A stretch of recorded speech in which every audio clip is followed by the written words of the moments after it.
Well, looks like your stream deleted on Facebook. Thank you for creating a new stream. Looks like it, yeah. Okay, so I have to remove that one too. Looks like your stream was deleted on Facebook. Remove. Okay. Remove.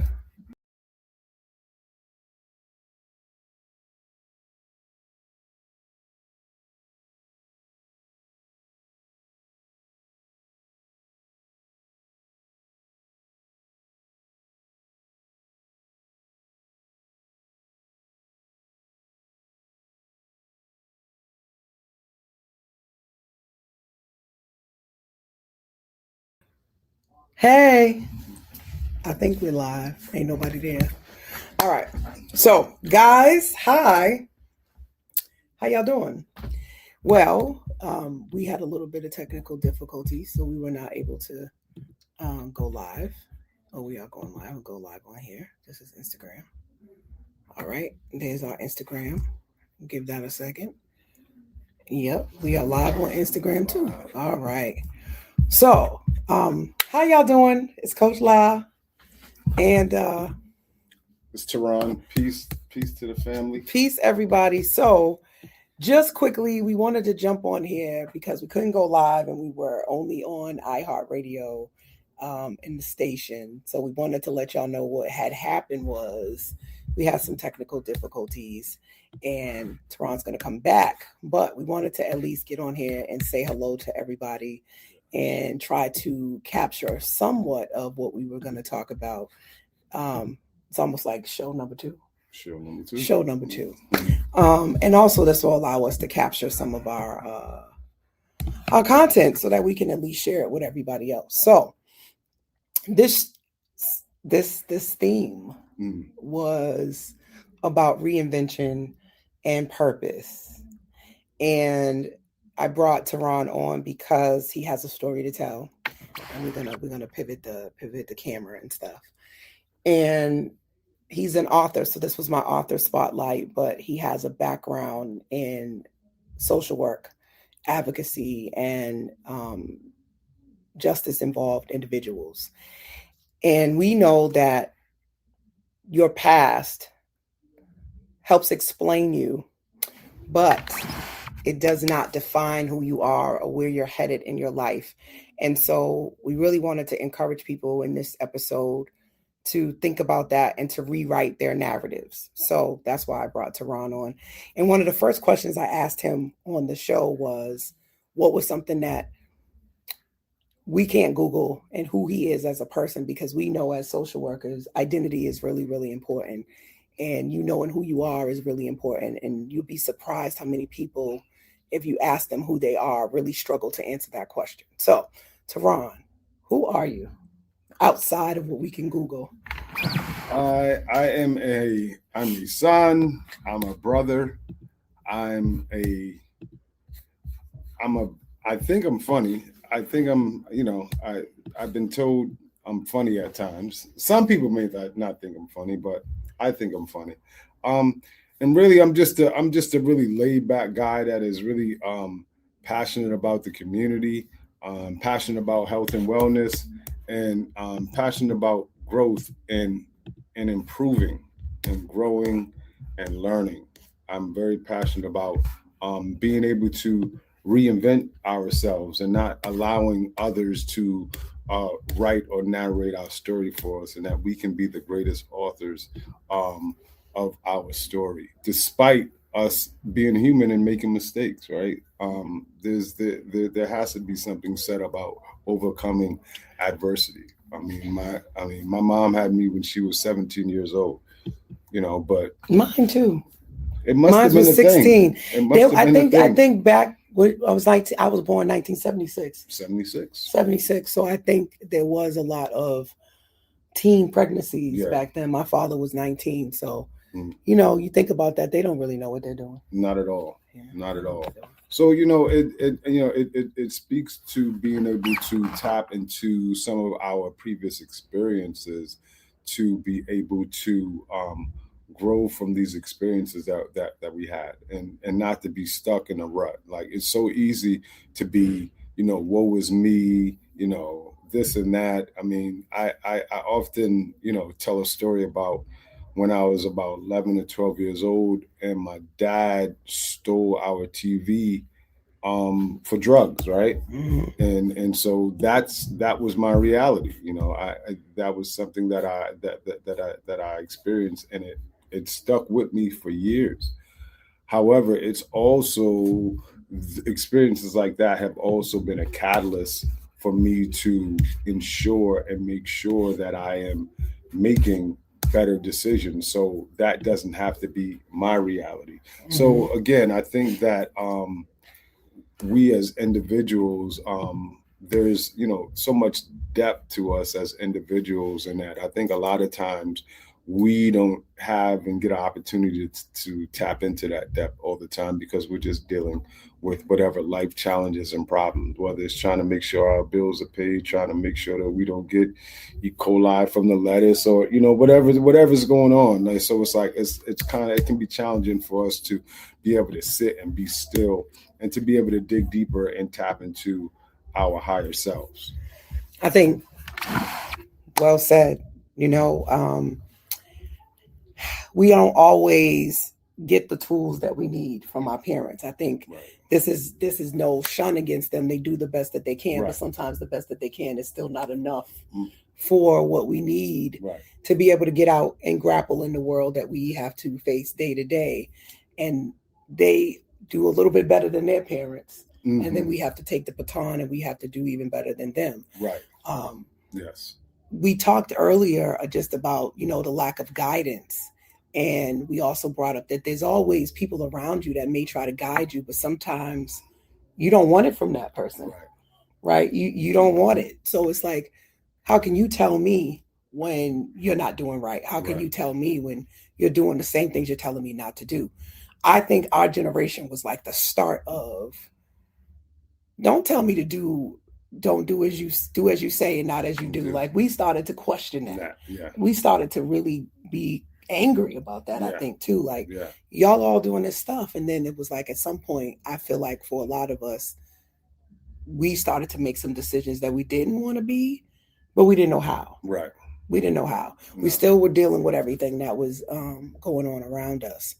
So we had talked also about therapy, right? And we had two different reasons why we've gone into social work, Right. but they're kind of connected, right? Okay. If you think about, my trauma and background is more from domestic violence. Okay. Is more from just being a Black woman and trying to figure it out. Yours is coming more so from redemption, incarceration, and really saying, you know what, I need to figure out what I want to do with my life. I didn't go into social work initially, though, thinking I was going to be a therapist. Really? Yeah. When you went into social work, what was your initial thoughts about what you were going to do with your degree?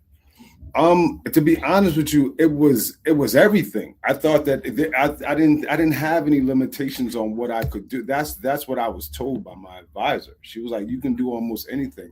One of my first interns in undergrad was working at the local jail. Mm-hmm.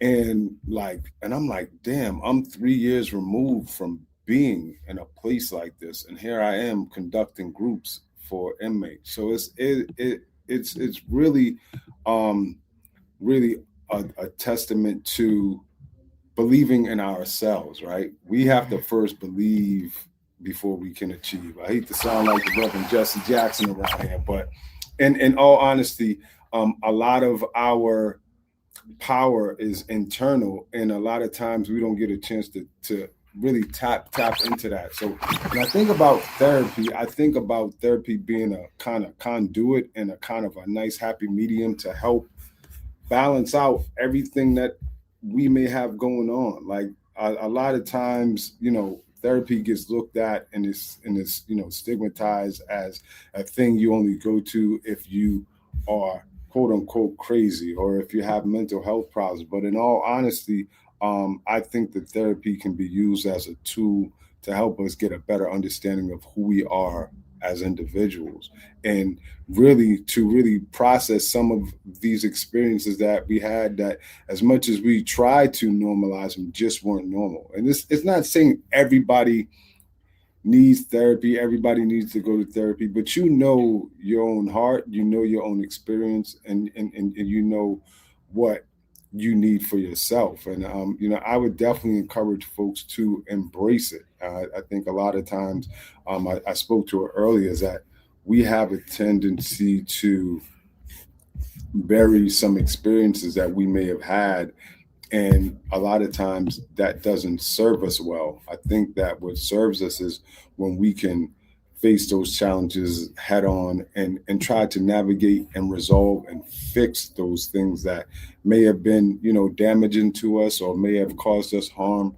or even there's something to be said about being caused harm by others and forgiving those people that have caused us harm, right? How do we move on? Like I had to forgive my father for the experiences that he caused in my life. I had to move on, but it wasn't anything that happened overnight. It was a process. Mm-hmm. And so being able to be okay with going through the process that therapy provides, it's not a quick fix. It's not a fix a flat. It's not a fix a me. It's a process. You go through it, and you find solutions. You try things. Some things work, some things don't, but you at least put forth the effort, and it's just really about becoming a better version of yourself. And I think that therapy for some of us can do that. Mm. Yeah. Well said. I mean, I think we don't often think about therapy in that way, because it's been stigmatized. Right. It's been stigmatized.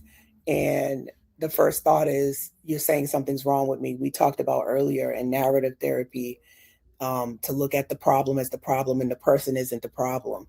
And I think that can be a hard shift when society for so long has sort of made it that the black people are the problem. Like, Right. There's something inherently wrong with us, and not really looking at how these isms, racism and sexism and discrimination and bigotry and all of the things that we've gone through, how that has changed the trajectory of our mentalities, and then it is passed down generationally. Yeah. Right. Yeah. And what that looks like. It's again, people do study it. You actually brought up a book, post-traumatic slavery disorder, which I think is real. Yeah. I don't think a lot of people had sat and thought about it until people really started to really bring it up, because it's easy to just try to say, oh, that was 400, 500 years ago. Get over it. Right. But no, you can't just get rid of all of that trauma and pain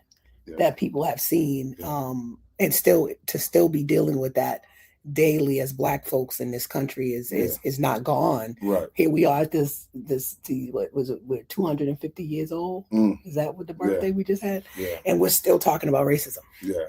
We're still talking about Black folks not feeling like they belong. We're still talking about figuring out why we are left out of conversations and constantly have to fight to be heard. Like, that's still happening real time. Right. So we also talked about this earlier, some of the statistics around recidivism. I always say this wrong, that word wrong. Returning citizens, and just, what they need in terms of resources. And what we know is that individuals with higher self-efficacy, right, and have more of a chance of being successful, because they're more resilient and they're able to sort of lock in.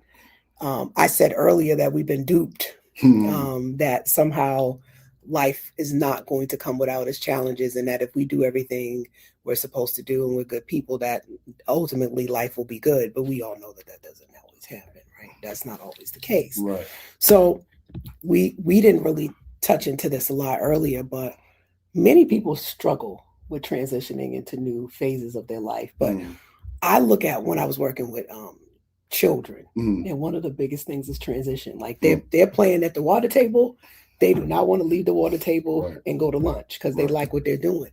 So some of this stuff, like you said, we should normalize it, that they're just parts of stages of development. Like, I I don't want to do things that I really don't want to do. Like I have to talk myself through it. And there's nothing wrong with that. Like sometimes you got to do things you don't want to do or that you don't like to do, but the results are good. Right. Like eating good, right? Like I need to eat fruits and vegetables, but I would prefer to eat my gummies. Right. But, I can't eat gummies every day. But if I could, I probably would eat gummies every day.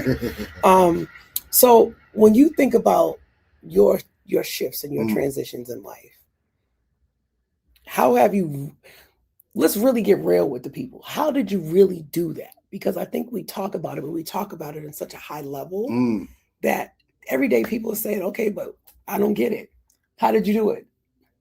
I hate to be, but it was really about really self-belief, right? Believing that, for one, I deserved something different, and believing that I could get something different, right? I think that was where a lot of my really, changes started coming. I started seeing that, hey, this is actually working. Oh, having a job is actually a good thing. Like actually having health insurance and all these little small things that it's like when you grow up, you don't necessarily get taught or told about. And it's like, oh, being able to manage a bank account, being able to all these little small things make a difference in really being able to really shift your mindset. And it was, for me, I knew that I only had a couple of options. It was either change and adjust or go back to where you were coming from, right? And I didn't want to go backwards, because that backwards place was a dark place for me. And I didn't want to go to that dark place. And I wanted something new. I wanted another opportunity. And I don't know, I think for me, even though I, messed up once or twice and dropped the ball, I think for me, it goes back to me realizing that at some point there was a concentrated effort to send me to jail for the rest of my life. And it was a system that wanted to send me to jail for the rest of my life. And so knowing that has been a lot part of my self-motivation. Like, where you came from, where you couldn't be, what these people try to do to you. So how do you combat that? And for me, I combat that by doing what I do and trying to be intentional with being a change maker, right? How do we create the change that we want to become? We have to get boots on the ground. Like you're a prime example. Like, you are boots on the ground.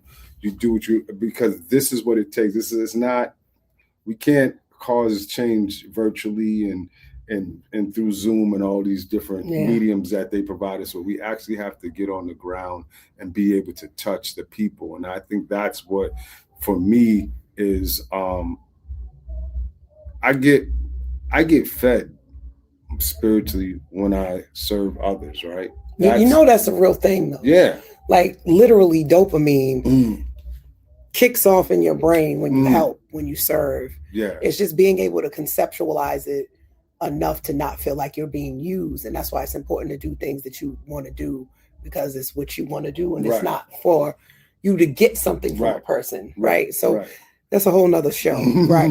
But I think we talk about systems, and you brought up systems, right? And you brought up, that they wanted to, put you away for life. But I'm going to play, the opposite side of the coin here, because our behavior has consequence. Right.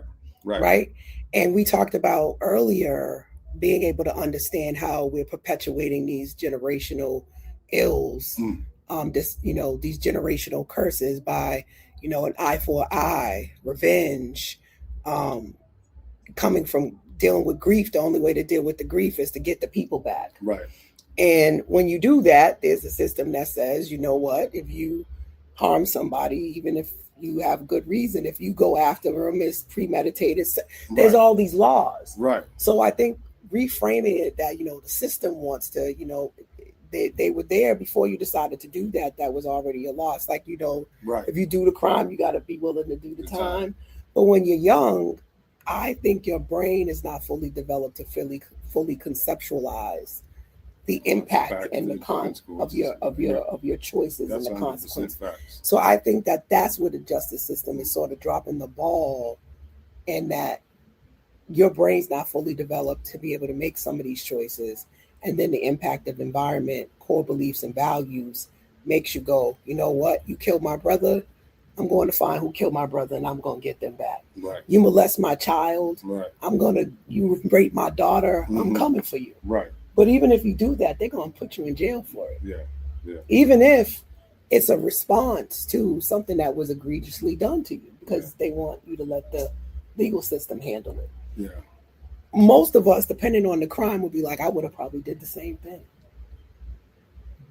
And right, and we got to talk about that, because I think that's where the shame and the guilt comes in at. But most of us can relate depending on what it is. Right. And this is why the world is such a big contradiction. Mm. Right. We can go to war and kill people and do all of these things. Right. But if somebody's coming after my family, I feel like I'm at war. And I supposed to respond right. like I'm at war. Right. You know, is that not a human thing? Yeah. No, is that really that's a human thing? So is it that it's the system, or we just haven't done a really good job of helping people deal with when they're harmed? Right. Like you say, go tell the police, and the police don't act fast enough.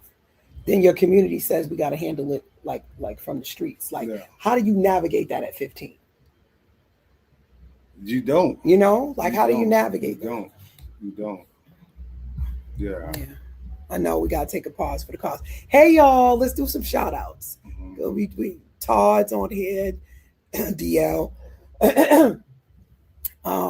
Miss Grimes, what's going on, girl? Black Light Crystal, Takeover Photography. We appreciate y'all tuning in. So just to update, we jumped on here quick to let you guys, well, it's not really quick. We jumped on here to let y'all know what was going on, because we had some technical issues with being able to go live at the Urban Heat studio today. So we were on iHeartRadio, but we couldn't actually broadcast on all of the social media platforms. So this is us pivoting and still giving y'all some stuff, some good info. Now we had a question offline, and because of your criminal history, right, and being incarcerated and having your degree in social work, right? How has it impacted you getting jobs? Do they, can you only get certain kinds of jobs? Like how is it either helped or hindered you? In all honesty, I don't know if I've had any challenges around that. So what I was encouraged to do, I don't know, when I was 20 years old, 21 years old, when I was, fresh out of jail and a freshman in college and trying to find my way, my uncle recommended that I write a letter to potential employers explaining them my situation. Okay. Hey, when I was 18, 19 years old, I got arrested. I got charged with XYZ. However, since then, I've started college. And so I was able to, that's what I've always done. I've always highlighted who I am today versus who I was yesterday. And that has been enough for me to navigate through. Now, I was fortunate as well in 2010, I believe, 2010, 2011, possibly, to be able to get my record sealed. So I was able to get my record sealed, and moving forward, didn't have to check off that I was a convicted felon. But prior to that, I just kind of stood on it. And I allowed people to see that although this thing is on my record, it doesn't indicate or define who I am right now in this moment. And, and my track record since then indicates that, right? Yeah. So this is what I've been doing since this. Like, and if this is not enough for you, then I probably don't want to work for you or do business with you anyway. Because if you can't see the transformation and you can't see the amount of dedication and focus that it takes to be able to shift from having a particular mindset to this mindset, then we probably wouldn't do well together anyway. because I need somebody that understands the power of reframing and changing your thought process in your mind. And so, y'all hear that? Do y'all hear that? that. That is probably Bet on Self 101 and owning your decisions, owning your past, and you taking the lead and reframing it before someone else can throw it at you. Yeah. And also being able to say too, well, if that doesn't work for you, this is not the right place for me anyway. Right. And I don't think we do that enough. I think we want to be in some spaces so badly that we will sacrifice our core beliefs, we'll sacrifice, our integrity because we want to be there. But I do believe that that's another narrative that they want to perpetuate, which is there is no redemption.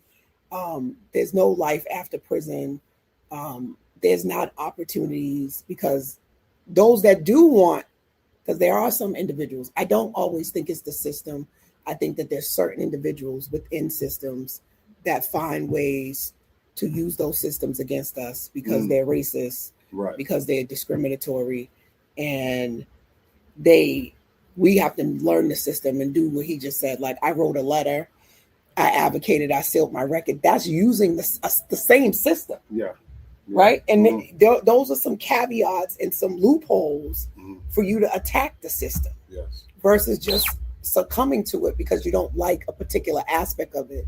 Right. I've found that in most places, there are avenues to circumvent a system when you know it. The whole legal system is all about lawyers finding loopholes, other laws, other ways to combat whatever was happening. So I think that we just have to be mindful that sometimes we get too caught up in like, the system is the system, but do you really understand the system? Do you understand the rules of engagement? And are you utilizing all aspects of the system? Right. Or are you only pinpointing the areas that need work or not working for you? Because that is a good thing. Like, people who didn't know, you wrote a letter. Same thing with credit and different things where you can write letters and do certain things to get your credit cleaned up. And just because you don't have the information, you're not aware of it. You're just like, I hate the credit system. Right. But you don't know that there's actually spaces and ways that things you can do to advocate for yourself. So, I'm being weird. When I tell you I'm where's my camera at? I feel like I'm in the Netflix documentary. There's my camera right there. I am pivoting. Y'all are seeing me pivot so much today.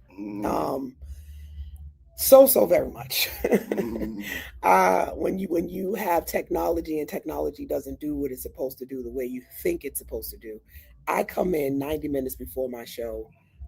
So I'm always here extra early, and today I just could not make all the things go away. So here we are. I know this is not what you typically get, but listen, focus on the message. And plus he gets to get close to me. Come get close to me, friend. Get close with me. Get close to me. So they can see you. But I'm proud of you. I appreciate it. I receive it with humbleness and gratitude. Because I think more of us have to see people like you, because there's a lot of people that just lose hope. Right? Once that something bad happens at 15, they lock you up. They put a charge, like, what was the charge again? Double murder. A double murder on you. You feel like your life is over. Yeah, right? And you got all these people saying you did it and you're going to jail for the rest of your life. Right. And to not only recover from that, because even though you ended up having charges dropped, you still had the pain. You still had the trauma of that it happened. Yeah. Yeah. And to say, I'm going to go to school and I'm going to become a helper. Everybody don't do that. Yeah. I just, I think, again, I have to really give honor really to the people that, laid the foundation before me. It's just like my grandmother was a community activist. My other grandmother was very, very adamant about education. And so it's like I had these tools in place and just never applied them. And once I started applying the tools that were already there, my life changed. And I'm forever grateful for the opportunity at second and third chances, and really not giving up on myself. Y'all hear that? He about to give you my segue. Yeah. Y'all already know what's up. What's up next? Yeah. See, I didn't get a chance to do none of my little stuff because the live was see my graphics. Yeah. Let's go. Shake them up. Shake them up. Right on self. Listen, we got the graphics and everything, right? Nice segue, nice setup. I got that alley hoop. I just, woo, swoosh. Definitely. But you saying, just believing in yourself, yeah, right? And it's so important. And sometimes you got to believe in yourself before anybody else does. Yeah. And then other times, other people believe in you more than you believe in yourself. Yeah. So I think sometimes it could be one or the other or a combination of both. Yeah, definitely. But people think when I say bet on self that I'm telling them like to be selfish and not think about other people and, be egotistical right. or narcissistic. And right. It's not that. Right. Everything comes back to self. Yes. Like we know this from social work. Everything comes back to self. Right. Everything is about who you are, either who you're becoming, who you used to be. All of that shapes how you see the world. It shapes how you interact with other people. Yeah. So the more you believe in you, which is what the first letter, the B, is for believing in yourself, the more you are empowered, which is the E. And the T is the more you transform the way that you think about things, you actually become more optimistic and more resilient, which is also the name of my company. Resiliency and optimism changes lives, which is a mantra, right? Yes. We need more resilience and more optimism as a community. Yeah. Right. We need to be empathetic, but also hold each other accountable. That part. Right. So yes. Do you need redirection? Do you need a consequence if you go outside and you rob somebody? Absolutely. But as social workers, we know we also need to look at what are the circumstances surrounding those behaviors. What are the external factors? What are the biological factors? Right. We don't just immediately criminalize you and put you in a box. Right. Which is why I love social work. Yeah, and too bad society doesn't function like social work, right? We could probably really solve a lot of our problems and issues by really unpacking and really seeing what the root of some of these problems or behaviors are. But like you said, it's so easy just to criminalize us and put us in this this box without getting and it's just it's unfortunate, but it's also a reality that we have to address and navigate through, right? And that's it. Like we're not taking it standing down. I think one thing that I love and appreciate about social work is the advocacy part, right? Is not only being able to advocate for others, but also being able to advocate for myself, and so puts me in a position to be able to advocate for others. So I think a lot of people may not really understand the different levels of dynamics of what social work. So for me in social work, I have a dual degree. I have a children and families.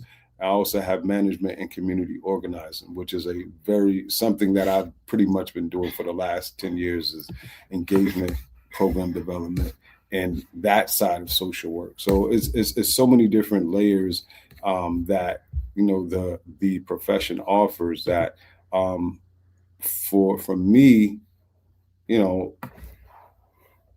I've been able to pivot once I got burnt out doing clinical work. Now I've gotten on the administrative side. And so being able to do that has been, I think, part of my longevity in the field and why I'm still passionate and why I can still wake up every morning and want to do this work is because I was able to have some balance in what it is that we do. Bingo. People probably go often, Coach, you're so busy. You do so many things. It's balance, right? Yeah. I love doing clinical work. I love the direct service care. But if I did that day in and day out and didn't have other outlets, because I do groups, I do community events, I speak, I do all of these things because and I have my own executive coach / therapist, and that helps me to have balance. So it's extremely important to be able to do that. And serving is actually listed as one of the things to combat depression, right? Volunteer work. Often when you lose your passion for something, say you were, an educator and you're a teacher, you sometimes need to go back and do something like an art class where you're volunteering to remember. Some musicians who get burnt out from the entertainment business side sometimes need to take a break and do grassroots open mics and just sort of get back to why they loved it. Right. This is big with athletes, right? Well, often they just get off on their game and they have to go back and become a coach for a youth league. Right. And it makes them love the game again because you can get so inundated with the day in and day out. That it gets heavy and it's not fun anymore. You feel like you don't have a passion for it anymore. So yeah, we really want to encourage people to do that. But then I had a question, right? Well, before I ask the question, well, maybe you have a question while we set it up for the next thing. We're gonna do the Coach's Corner, right? Okay. Y'all getting 2 shows in one day from me. My voice is like gone. Okay. She is like, okay, you need a break from talking. And then I went to a concert and was screaming and hollering like a crazy lady. So Coach's Corner, like what we want people to take away. I have a question for everybody that's listening and that's on the live. If you had to write a story about your life, what would you name it? Because you have a whole book, right? And what's the name of it? Because that's kind of connected to the story of your life, right? Yes. So the name of my book is 46 Winners over Healing and Overcoming Childhood Adversity. Also finding Black boy joy. I think when I think about my book, it's really looking to be a catalyst to maybe open up the conversation about therapy and Black men. I'm looking forward to being able to have some really fireside chats around therapy with men, and it being okay. Because if men can accept and receive therapy, it makes them become better husbands, fathers, brothers, and just men in general. So I'm looking forward to being able to really open that conversation with other Black men, and it doesn't take away from your masculinity. It doesn't take away from any of those things. It actually empowers you and make you. It can make you a better man. Actually, when you are in tune with your own feelings and your emotions. Yeah. The irony, right? This is why this is sometimes pivots work out. Sometimes your biggest opportunities are disguised as bad news. We're really sitting on a couch. Right. The virtual couch has a. I might actually put some cameras over here and make this an alternative setup, right? Yeah. Because we're truly sitting on a couch. But listeners, if your life were a book today, what would this chapter be called? Patience. I would call mine the pivot. I would call it the pivot. This chapter would be called the pivot. Absolutely. So, what do we want people to take away from this conversation? I would like people to take away that it's never too late to change your own trajectory as an adult, even as a child. And I think I would also want them to understand really the power of believing in ourselves, right? Believing that we are capable of doing these things, despite these challenges and obstacles that are going to be there. It is part of the process. So I'm telling you, man, I started writing this book in 2021. And I've had some challenges and obstacles. I mean, my car got broken into one time. My laptop was in there and my book was on my laptop. I was able to recover my stolen goods, including my laptop. And then another time, like the whole document got wiped out. So there's been challenges even with myself with writing this book. But I've always knew that this is what was needed. So as much as I wanted to quit and give up, I couldn't because I had already spoken into existence that I was going to write a book.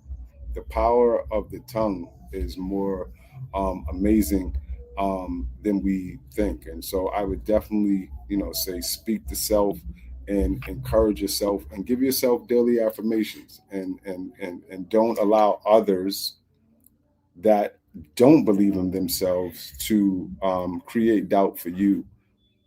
That's what I would probably give the people. Listen, thank you for sitting on the virtual couch with me today, Tarahn.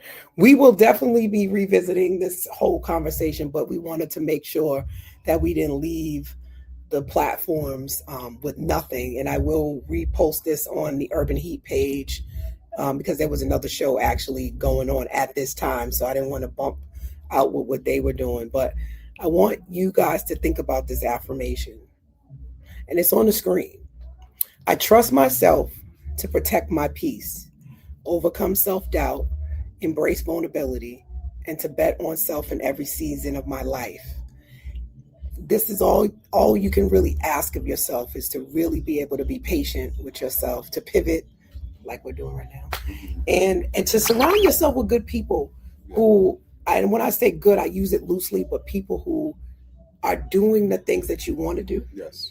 That embody the characteristics, the values, and the beliefs that you are either want in yourself or you're trying to develop in yourself, so that you can have models of what it looks like. Yes. And if you are unsure of any of this and you are completely oblivious to what we're talking about, do not hesitate to reach out, to sit down with a therapist or a coach or a mentor and just talk it through. Sometimes you just need to write it out and talk it through. Right. And you'll be surprised how those moments will help you find clarity.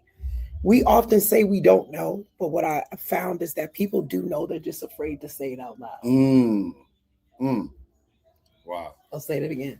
You often will say you don't know, but you're probably just afraid to say it out loud, because saying it out loud makes it real. Saying it out loud means that you possibly could be held accountable for it. That part.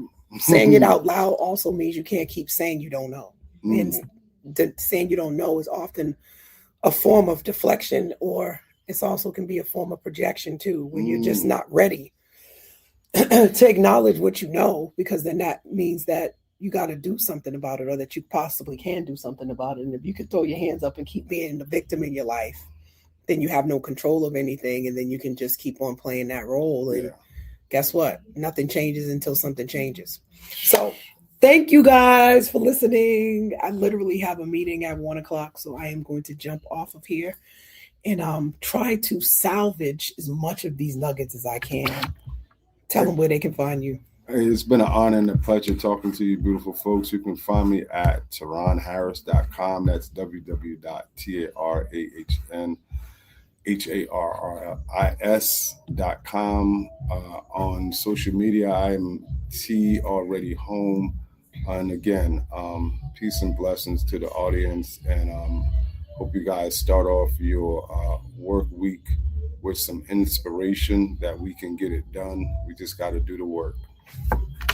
Bet on self this week, y'all. See y'all later. Have a great day. All right. So